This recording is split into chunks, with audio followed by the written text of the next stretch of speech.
komentova një publikim të bërë, anketimi që ka filluar në 1983 i gjithë popujve të Bashkimit Evropian lidhur me sa e mbështesin Bashkimin Evropian, ka nxjerrë një rezultat shokues.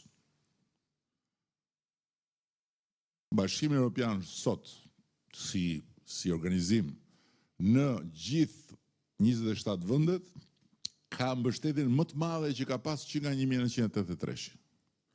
Mbështetje që i ra shumë në vitet paraardhëse. Pse ka mbështetjen? Sepse popujt e Europës e kanë ndjerë që duhet me u bashku, duhet me qenë bashk, duhet me garantu perimetrin, sepse këtu nuk bëhet më fjalë për jo po kjo, jo po ajo, se kjo kështu, se kjo ashtu, këtu bëhet fjalë për ekzistencën dhe bëhet fjalë për të mbrojtur sovranitetin, për të mbrojtur lirinë, për të mbrojtur gjithë ato që janë fituar nga kërcënime të ndryshme dhe nga lufta. Tashi çfarë do diskutojmë ne këtu në 11 maj? Në momentin që ka një luhatje, dhe luhatje unë nuk e shoh si një kalim i shumicës nga një anë tjetrën, se kjo nuk ndodh, por ka një luhatje në aspektin e çfarë shumice del.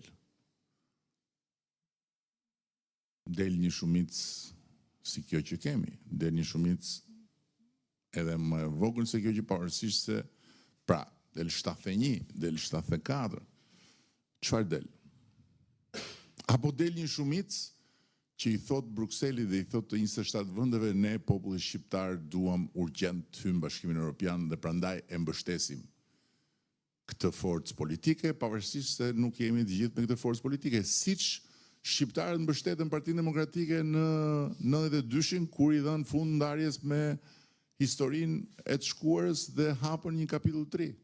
Nuk ishin të gjithë antar apo simpatizant të PD-s, po ishte PD-ja e vetmja gjë e mundshme në kohën e dur dhe në vendin e dur. Sot është koha e dur, 11 maj, ky është vendi i dur, ti jesh në qendrën e votimit dhe patjetër që adresa e dur është vetëm Partia Socialiste.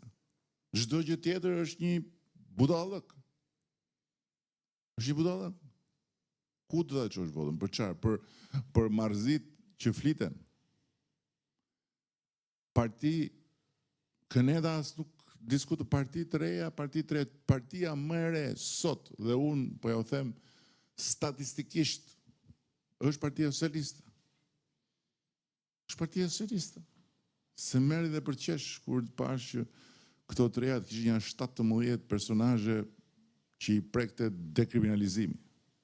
Nuk diskutohet që s'kam asnjë akuzë për të bërë, sepse unë e di se si mund të ndodhi. Nuk kam pas dieni. Por kanë dalë rrugëve, kanë kërku njerëz. Merë babën, merë gjajën, merë vllajën, merë atë, pastaj këdo kapi dhe një tjetër me mush listën. Edhe çfarë do t'i japësh atyre? Puna atyre që bëjnë çfarë duan, të hanë kokat me njëri tjetrin nga ajo anë.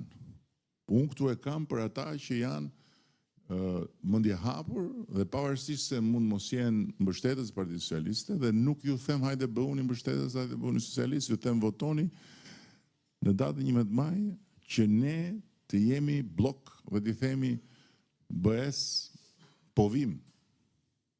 Povim. Dhe në 12-13 maj kur këtu të numërohen votat, ata 1000 veta që merren me negociatat vazhdojnë punën dhe mos rrinë të shohin televizor e prit se si po del Shkodra. Nuk duhet ndodhi. Shumë e thjeshtë. Nuk duhet ndodhi. Përndryshe vështirësohen gjërat. Dhe s'kemi pse vështirësojmë një mundësi historike. Kjo është pak a shumë ajo që unë doja të theksoja. Natyrisht që deri në 11 maj do jenë gjitha mundësitë për të folur për të gjitha gjërat e tjera. Nesër ne kemi shpalosjen e Shqipërisë 2030 bashkë me gjithë grupin e deputetëve për t'i dhënë një për t'i dhënë një perspektivë me piketat kryesore natyrisht, sepse ndryshe nga të